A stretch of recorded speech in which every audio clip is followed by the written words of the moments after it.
The guarantee of assured placement with highest salary package.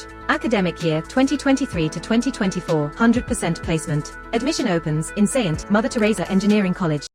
Tamil Nadu Bharatiya Janata தலைவர் அண்ணாமலை மக்களவை தேர்தலுக்காக போட்ட கூட்டணி கணக்குகள் வெற்றியாக மாறவில்லை. ஆனால் வாக்கு சதவிகிதம் உயர்ந்துள்ளதாகவே தற்போது வரையிலான தகவல்கள் தெரிவிக்கின்றன. தேர்தல் முடிந்த பிறகு வாக்கு பெட்டி எண்ணும் பொழுது நான் சொல்லுகின்றேன், தென் தமிழகத்துல ஒரு திராவிட கட்சியினுடைய எம்பி இருக்க மாட்டார். இன்னைக்கு நான் சொல்றேங்க ஐயா, குறிச்சு வச்சேன்.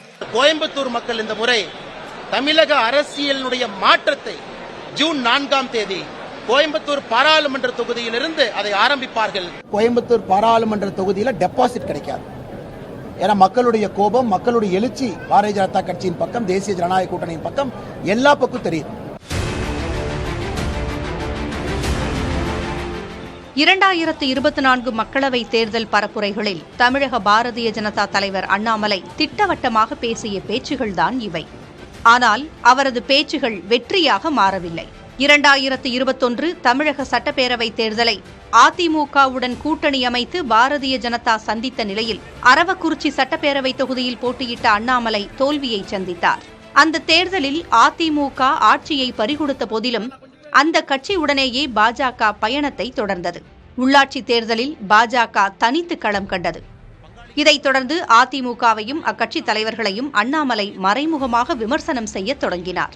2023 மார்ச் மாதம் நடந்த பாஜக நிர்வாகிகள் கூட்டத்திற்கு தலைமை வகித்த அண்ணாமலை மக்களவைத் தேர்தலில் அதிமுகவுடன் கூட்டணியை தொடர எதிர்ப்பு தெரிவித்தார். இதனைத் தொடர்ந்து ஊழல் விவகாரத்தில் ஜெயலலிதா குறித்தும் கடந்த ஆண்டு செப்டம்பர் 11 பேரறிஞர் அண்ணா குறித்தும் அண்ணாமலை பேசிய பேச்சுகள் கூட்டணிக்குள் விரிசலை அதிகப்படுத்தின. கடந்த ஆண்டு செப்டம்பர் 25ஆம் தேதி பாஜக கூட்டணியிலிருந்து விலகுவதாக அதிமுக மாவட்ட செயலாளர்கள் கூட்டத்தில் அறிவிக்கப்பட்டது. 2 கோடிக்கும் மேற்பட்ட தொண்டர்களின் எண்ணத்திற்கும் விருப்பத்திற்கும் பாரதிய ஜனதா கட்சியில் இருந்தும் தேசிய ஜனநாயக கூட்டணியில் இருந்தும் விலகிக் கொள்கிறது என்ற ஏகமனதான தீர்மானத்தை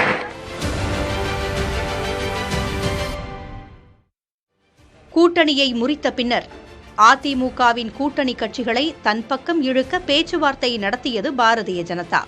இறுதியில் பாமக, தமாக உள்ளிட்ட கட்சிகள் பாரதிய ஜனதாவுடனும் தேமுதிக உள்ளிட்ட கட்சிகள் அதிமுகவுடனும் கூட்டணி அமைத்தன. முன்னதாக அதிமுகவுடன் மோதல் போக்கு இருந்த காலகட்டத்தில் அண்ணாமலையின் என் மண் என் மக்கள் பாத யாத்திரை தொடக்க விழா ராமேஸ்வரத்தில் நடைபெற்ற போது அந்த விழாவில் அதிமுக சார்பில் முன்னாள் அமைச்சர் RB உதயகுமார் கலந்து கொண்டார். ஆனால் எடப்பாடி பழனிசாமி கலந்து கொள்ளவில்லை. அண்ணாமலையின் பாத யாத்திரை நிறைவுக்கு முன்னதாகவே கூட்டணி முறிந்தது. மீண்டும் கூட்டணியை அமைக்க டெல்லி பாஜக தலைமை எவ்வளவோ முயற்சித்தும் பாஜகவுடன் கூட்டணி இல்லை என அதிமுக திட்டவட்டமாக தெரிவித்ததால் இரு கட்சிகளும் தனித்தனியாக தேர்தலை சந்தித்தன. நாடாளுமன்ற தேர்தலில் போட்டியிட மாட்டேன் என்று அண்ணாமலை கூறி வந்த நிலையில் கோவை தொகுதியில் அவரை வேட்பாளராக களம் இறக்கியது பாஜக. இந்நிலையில் கடும் பின்னடைவை சந்தித்து தோல்வி முகத்தில் இருக்கிறார் அண்ணாமலை.